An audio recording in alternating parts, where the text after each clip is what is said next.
アプローチについて毎日すごく考えますよね。もっと自然にお客様と会話ができるようになりたい。まずあなたはアプローチへ行くとき何を考えていますか？何を言おうかな？何を言おうかな？そう考えていないですか？シャツをお探しですか？メイビーって合わせやすいですよね。どんなフレーズ、どんなセリフでお声掛けをしようか、そう考えていますよね。ではあなたはそのフレーズを自分自身がどんな表情、どんな仕草で伝えているか理解できていますか？自分がアプローチしている姿を客観的に見たことがありますか？ここで一緒に考えたいのはメラビアンの法則。メラビアンの法則とはアメリカの心理学者アルバート・メラビアンって方が提唱した非言語化コミュニケーションの重要性について、人と人とがコミュニケーションを取るときに相手が自分の印象をどのように捉えるか、相手から見た自分の印象、お客様から見た販売員の印象、100% のうち 55% が視覚情報、目で見た情報で相手を印象づけます。続いてが聴覚情報 38%。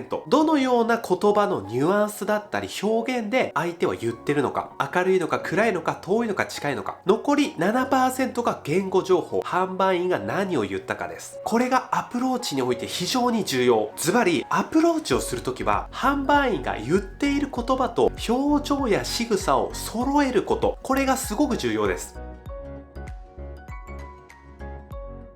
そちらのシャツかわいいですよね。そちらのシャツかわいいですよね。そちらのシャツ今日のパンツにもぴったりだと思います。そちらのシャツ今日のパンツにもぴったりだと思います。間違えてしまいまして誠に申し訳ございません。間違えてしまいまして誠に申し訳ございません。言っている言葉と表情や仕草を揃える。次の A と B、 どっちの方が印象が悪いと思いますか？お客様そちらのシャツ似合ってないです。お客様そちらのシャツ似合ってますね。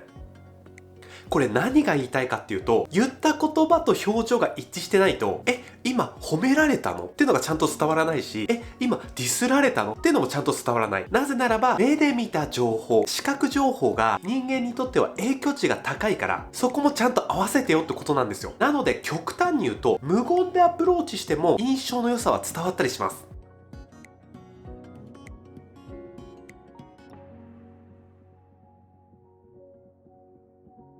特にイヤホンをつけたお客様に対しては無言アプローチ有効ですよね。アプローチを磨きたい、もっとアプローチが上手になりたいと思ってる方、何を言おうかのトレーニングだけじゃなくて、どんな表情や仕草でアプローチをしようか、これを練習するだけでお客様からの印象が格段に良くなります。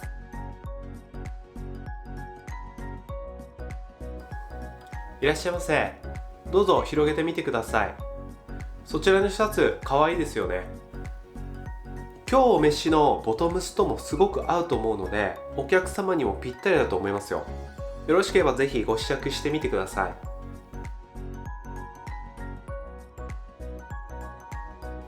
い。いらっしゃいませ。どうぞ広げてみてください。今日お召しのボトムスにもぴったりだと思いますので、お客様もお似合いになると思いますよ。ぜひご試着されてみてください。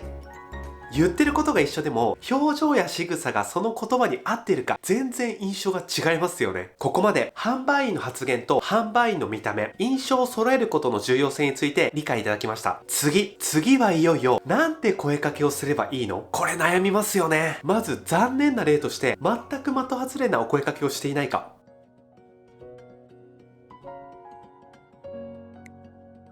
お客様失礼いたします。こちらの歌、新作で入荷したばかりなんです。ぜひ試してみてください。ご試着してみますか？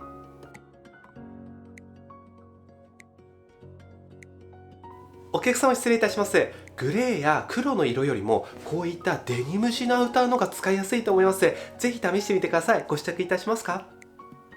お客様の心境としたら、何言ってんの、いい全然違うから。そのお客様に対してぴったりなアプローチにする。これが重要ですよね。じゃあどうやってやればいいのか。その悩みを解決する方法がズバリお客様の手元を見ること。手元。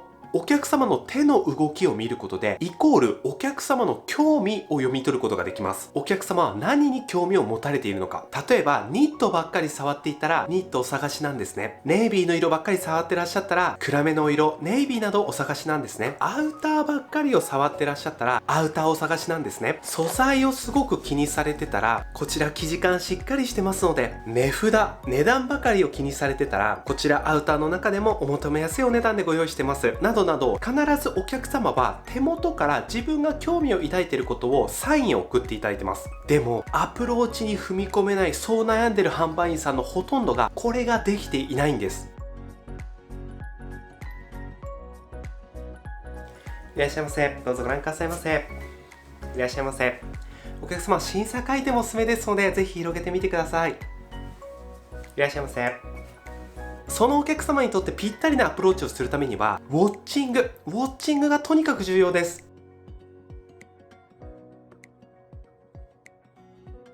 お客様ありがとうございます。これからの時期はシャツがあると便利ですよね。そしてボトムスとの合わせ、コーディネートを考えると、シャツも少し落ち着いた色味のが合わせやすいと思いますよね。お客様パンツありがとうございます。当店では今シーズン特に少しゆったりめに履いていただくパンツ多数ご用意しております。今日飯のスキニーパンツと比べたら印象をぐっと変えることができると思いますので、お客様にもぜひおすすめです。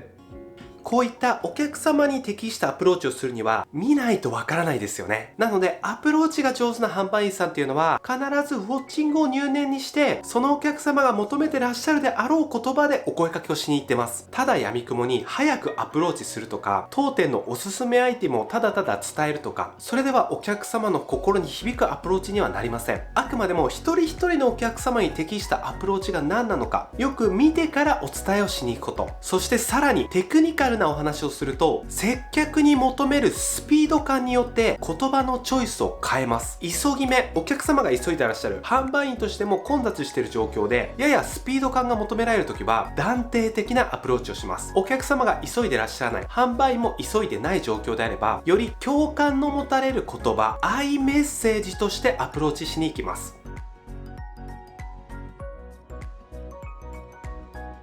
お客様ありがとうございます。色悩みますよね。ただその中でしたら、こちらのお色がお客様の印象にはすごくぴったりだと思います。例えば今日のインナーでも合わせやすい色ですし、ぜひ鏡で合わせてみませんか？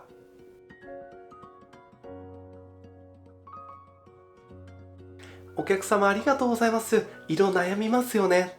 私でしたらこちらの色が一番合わせやすいかなと思いますし、お客様の雰囲気にも合ってらっしゃるかなと思いますけども、いかがですか？